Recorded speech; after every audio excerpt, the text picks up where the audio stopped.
today. We did notice that your Jetta received mad love from the feature, and thank you for setting up this RS4 feature. The owner gave you the privilege of showcasing the car today. And can you tell us why the owner chose the Audi RS4 B7?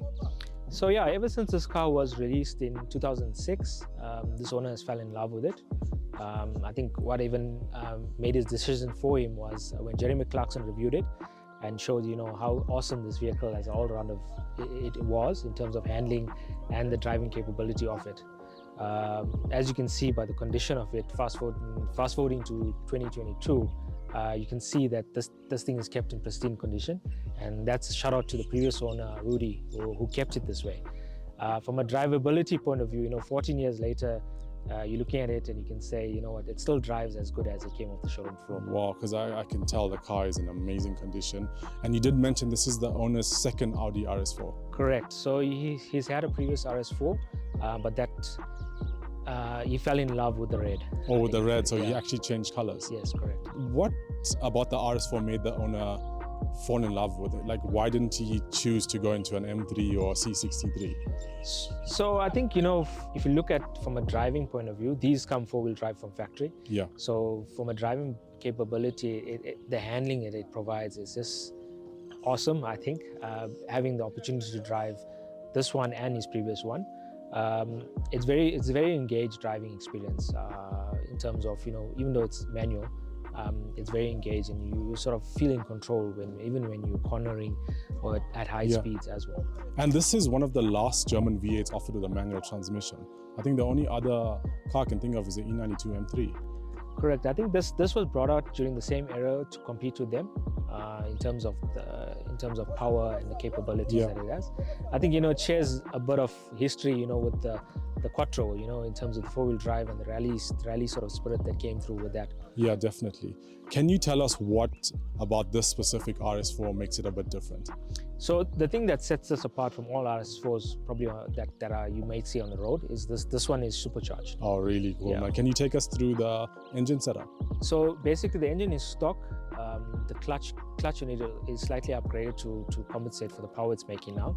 And then from a supercharger kit, it's a JMH stage 1 with air to water intercooler. Okay, really cool, man. So it's basically like a bolt-on kit, engines unopened. Correct. Everything bolted on. Correct. And in terms of exhaust, what's going on here? So it's running a 70mm TAMSS system on it. So yeah, that does sound quite good. And I know in stock form these make about 309 kilowatts, if I could be mistaken, at the fly. What power is this car currently? So this one on a four-wheel drive dyno, it makes 372 to the wheels. To the wheels, that's really impressive. In terms of the exterior, Dylan, I know not much needs to be done on the RS4, but is there anything changed on this car? So on this car, I think, it already comes so aggressive from factory. The flared arches, the flared bumpers, the vents. It looks so, the stance of it already looks so aggressive. Yeah. I think the owner chose some subtle mods to add to enhance those features.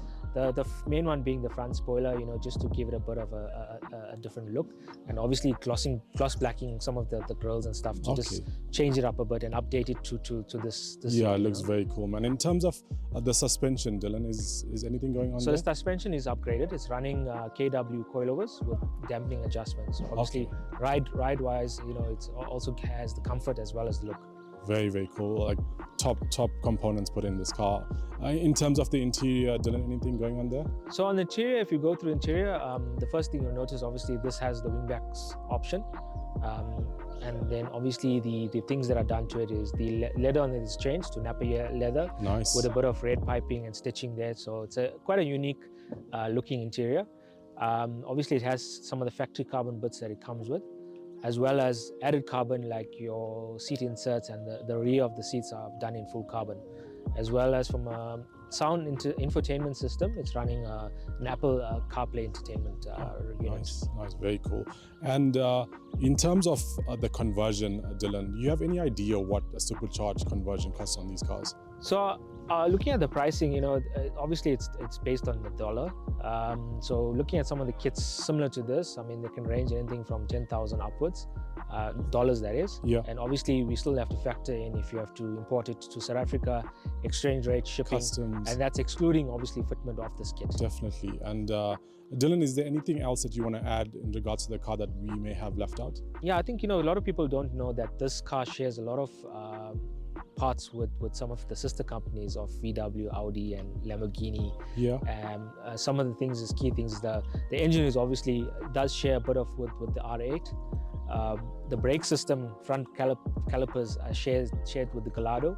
Wow, I didn't know The that. steering wheel comes also from a Gallardo. So if you look at a Wow. Gallardo steering wheel and you look at the steering wheel, you'll see even the placement of the button is exactly the same. Wow, that's The only crazy. thing is the Audi logo that sets it apart. Yeah. And I think, in the interior again, like the gear lever and stuff has been changed, to make it look a bit more sporty. Yeah. As well as steering wheel has been updated to, from a leather point of view, because those are the biggest wear and tear items on the vehicles. Yeah. Absolutely insane example of the RS4, Dylan. I'm really, really excited for the drive, man. Me too.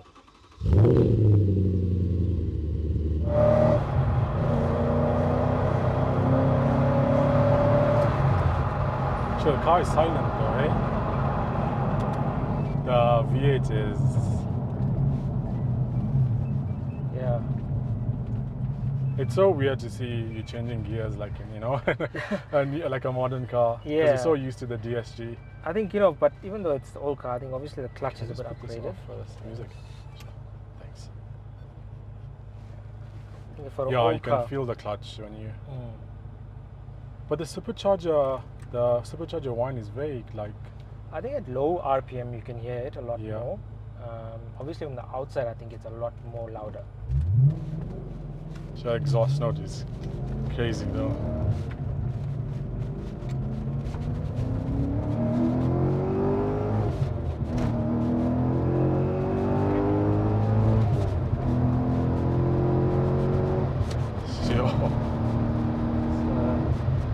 Does it Difference with a even- V8 is just Yeah, run does it out of even get steam. better than this? Like V8 supercharged manual, four-wheel drive. It's Crazy. It just doesn't run out of steam. I think the supercharger Yeah, on it just because it supplies boost throughout the rev range. Yeah, I think that, obviously with a turbo you do have, obviously on a bigger motor, I think a turbo you wouldn't have that much lag if you went big turbo on a big engine. Yeah. Displacement there, but I think on this car it's like, So Yeah. I love the exhaust note on this car. and I think like driving this car, you don't have to drive it fast all the time. It's Yeah. like it's so responsive, and I mean like I'm not even putting my foot fully Okay. down. It's like we're And basically running out of road. Couldn't coilovers again like your car. The ride is so comfortable. No, this is KW. KW, sorry, Yeah, KW. yeah. So as you can see, when we're giving it a bit of juice, it's obviously driving a lot smoother than me trying to drive it slow. And you were saying these RS4s rev right up until 8,000, 8.5. Yeah, so red line is 8,000, yeah. So I'm a bit nervous to do it. Yeah. No, it's okay, you don't have to. It's obviously to get used to this vehicle. Yeah, definitely. I Takes think some- even changing at 6 is enough power. Yeah, I think it's enough power. I think you'll enjoy this on the open road because it's so responsive.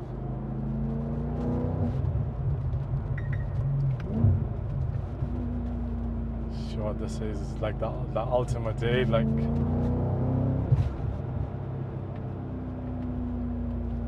again, there's no dump valve sound, nothing. You can't hear it. Yeah, I'm not familiar with this type of kit. Obviously, supercharge is something new to me. Yeah. I've seen it, in the market where a lot of people have done it. I think in the American market, ProCharger is one of the kits that a lot of people definitely. do. I think it's an easy bolt-on mod for V8s, and And the kits are like readily available in the US. Like here. Yeah, here obviously we're gonna have to get them in, and also the support that goes with it. I don't know how the support will work for these things. Yeah. Because if you have to have a supercharger go, how would we fix them? So the acceleration is aggressive in this thing.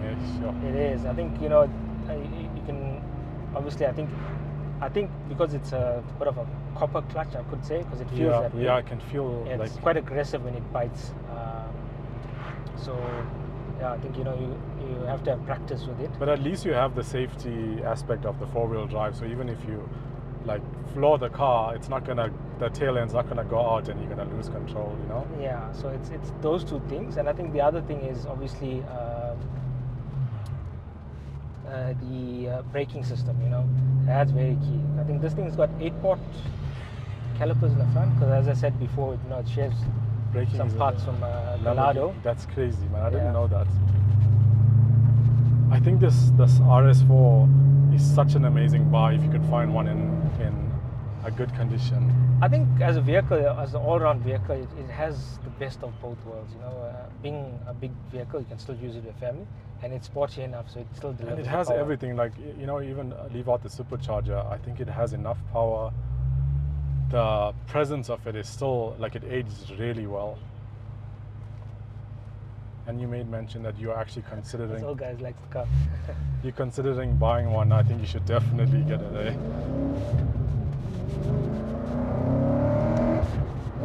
I'm sure this car draws a lot of attention. The color. Yeah, I think clearly with the old people as well, because the guy in the other vehicle, the old guy, just thumbs up. So yeah, I think, you know, even for the age of this vehicle, it's still sort of a head turner. Definitely, and you don't see these cars are not as common as the other rivals, like on the road. You don't see the RS4 as often as you do the others, you know. Yeah, I think, you know, maybe in a couple years time we would. I think, you know, like one of the other cars that's, you know, hard to get and source after is the RS2. Yeah, you know, that was developed to Porsche, which is also, like, you know, one of those sought out vehicles. That's like, the prices are reaching, I think, close to $1 million now, if you can actually. So I mean, like, find maybe one. this way might become that way as well, depending how many are left behind. Because, you know, as soon as demand goes up, the price goes up. I think the demand's definitely going to go up in these cars in the near future. I think you should grab one while you can, while you can find a good example. But sure, what a beautiful car, man. I'm lucky that the owner trusts me this much with his vehicles, and, you know, have the opportunity to drive these things. Yeah, you know, definitely. you know, you see, like him, he's, you know, you've seen it on TV, and, you know, you're like, hey, I'd love to drive one of those or own one of those, and, you know, driving an example of this, like this, you know. This is awesome. actually my first time going in an RS4, and I mean, it's supercharged, but what So, a vehicle! yeah, I mean, what a vehicle! As I said, I've driven the non-supercharged version, and that too is, you know, it's an awesome drive. So responsive, such a enjoyment to drive, you know. Yeah, anyway, you know, and we as a were saying daily. earlier, imagine these cars at the coast. Because if it's like this in Johannesburg, imagine at the coast. Yeah, and I think, you know, even if it's not supercharged up here, it's still not doing that bad, you know. But this obviously is just adds a different take on the whole V8. In terms of the supercharger, would that have to be serviced independently, or? I guess they would.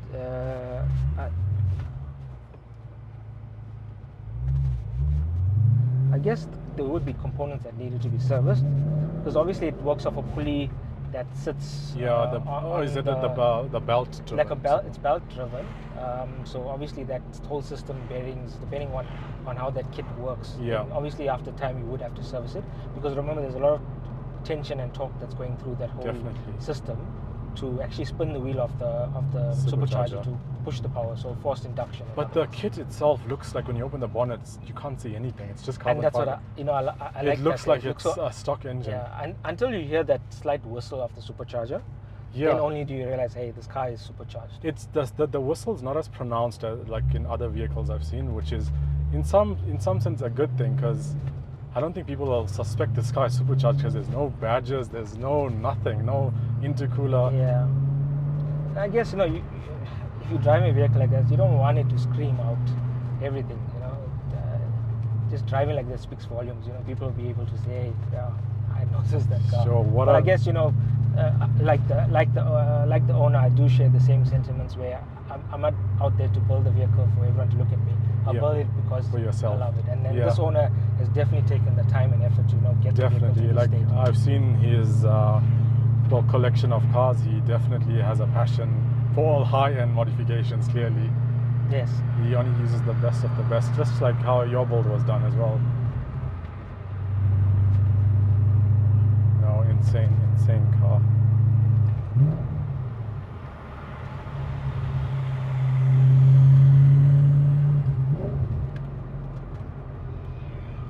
And this could be easily used as a daily drive because it's smooth. Yeah, I guess so. Hey, it's nice to be able to use your vehicles. No use sitting there and this thing, because sometimes leaving cars to sit for a long time Yeah. can end up to other problems.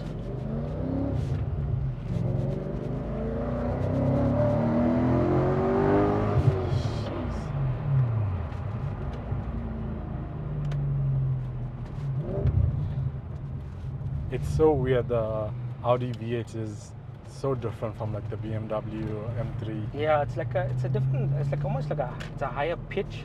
Yeah, the sound of the engine, the induction Yeah, sound. I think the M3 V8, it's very aggressive. It's got a deeper, a tone, raspy sound to it. But I think it's all to do with also the exhaust as well. But the engines are quite different in design as well. All that plays a factor in terms of how that V8 sounds. Because I was reading about this RS4, they say it shares a lot of similarities with the Le Mans Audi R8 in terms of the engine. So they didn't change much. Oh. So that's why it's so performance focused. Yeah, that's interesting. That's why it's revving so high.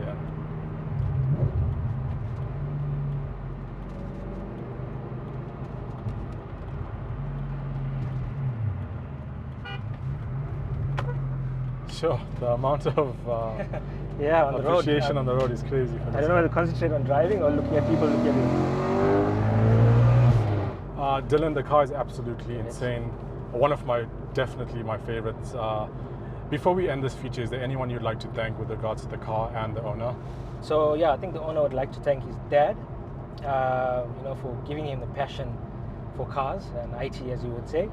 He always said that you'd drive any car you'd want if you put your mind to it. Okay. And his dad has had a lot of awesome cars in his career and his lifetime, and that the owner wants to follow suit. Work hard and get these types of toys. Yeah, definitely. So I think he's been quite fortunate to be able to get this machine, I could say.